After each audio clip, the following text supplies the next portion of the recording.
ছিল, তাদের যে পলিটিক্যাল এজেন্সি ছিল, সেটা দেখবেন যে এখন গিয়ে সেটা প্রশ্নবিদ্ধ হচ্ছে। কেন? আমাদের মাথা থেকে ওই স্মৃতিটা চলে গেছে। এই জন্য মেমোরি খুব ইম্পর্টেন্ট।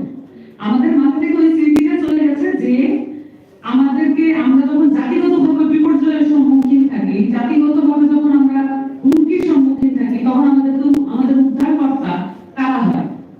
এই বাংলাদেশের নারীরা হয়। এই নারীরা যদি এইভাবে রাস্তায় নেমে না আসতেন, তাহলে পুরুষরা তাদের সেই সাহসটা পেতেন না, এবং এই মেমোরি আস্তে আস্তে বিলীন হওয়া শুরু হয়েছে। এই কারণে আমাদের দেখবেন যে এখন সোশ্যাল মিডিয়া সহ নানান মিডিয়ায় আমরা দেখছি যে নারীদেরকে নানানভাবে হেনস্থা করা হচ্ছে। তার মানে গণঅভ্যুত্থানের স্মৃতি আমরা ধরে রাখতে পারছি না।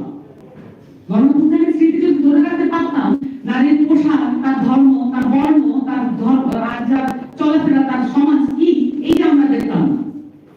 আমরা দেখতাম যে সে অভ্যুত্থানের শক্তি ছিল।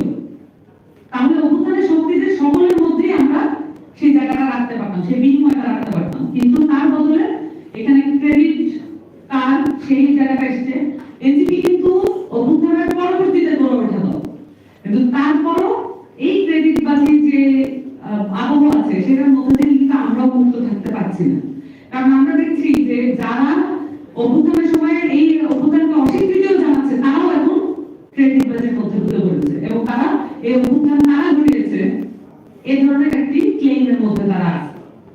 এখন যখন আমাদের জনগণের স্মৃতি কেন জরুরি, আরেকটা বিষয় বলি, যখন জনগণের এমন ধরনের ধারণা থাকে যে রাস্তাঘাট এগুলো হচ্ছে উন্নয়ন, বড় বড় কলকারখানা এগুলো হচ্ছে উন্নয়ন, যখন হচ্ছে জনগণের মধ্যে ধারণা থাকে যে যত বড় বড় ব্রিজ তত বেশি উন্নয়ন, তখন হচ্ছে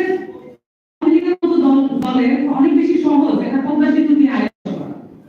যদি আপনার মধ্যে আপনার সংগ্রামে, আমাদের জনগোষ্ঠীর মধ্যে যদি আমাদের সামগ্রিক সংগ্রামের স্পৃহাটাই গুরুত্বপূর্ণ হতো, এই ধরনের মানে যত ধরনের আর্কিটেকচারাল যেগুলো আছে সেগুলো যদি গুরুত্বপূর্ণ না হতো, তাহলে পদ্মা সেতু দিয়ে আয়োজন করা যেত না।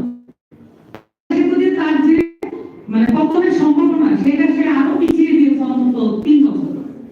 এটা সফলতা কেন হয়?